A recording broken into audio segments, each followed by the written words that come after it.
সড়কে চলছে অবাধ হত্যাকাণ্ডের উৎসব। যেন সড়কের ঘাতকরা উল্লাসে মেতেছে, কে কত রক্ত ঝরাতে পারে। এক ঘাতককে প্রশ্ন করে, এই তুই কয়টা ফেললি? কয়, বেটা আমি 2টা মাত্র ফেললাম। এই তুই কয়টা ফেললি? আমি 3টা। যে যত বেশি ফেলতে পারে সে তত বেশি বড় ওস্তাদ। আর তাদেরকে তো রাখা হয় জামাই আদরে, কখনোই তাদেরকে ধরা হয় না। আর যদি কোনো একটা আন্দোলনের চাপে ধরা হয়, কিন্তু সাজার কোনো নজির নেই। প্রতিদিন 64 জন হত্যাকাণ্ডের শিকার, বছরে 25,000।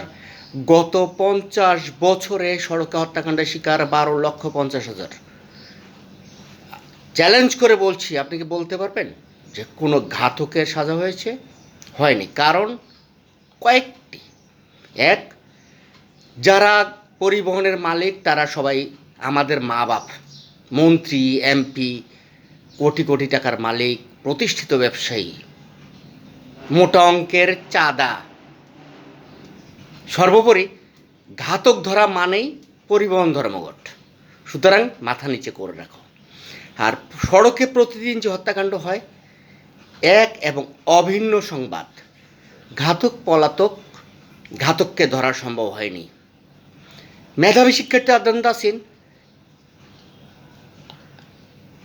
কলেজ থেকে এসে জেব্রা ক্রসিং দিয়ে রাস্তা পারের সময়ে ব্রাহ্মণবাড়িয়ার উত্তরা পরিবহন তাকে শিক্ষার্থীর পোশাকে দেখে ইচ্ছাকৃতভাবে আক্রোশের বশবর্তী হয়ে খুব ঠান্ডা মাথায় জেব্রা ক্রসিংয়ের উপর তাকে হত্যা করে উল্লাস করতে করতে চলে যায়।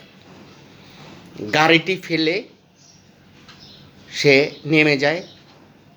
বাসের মালিক এসে বীর দর্পে বাসটি নিয়ে যায়। আজ অবধি ঘাতককে গ্রেপ্তার করা হয়নি, অথচ ঘাতক গাড়ি চালাচ্ছে আবারও। এই ঘাতক হত্যা করবে আরেকজনকে।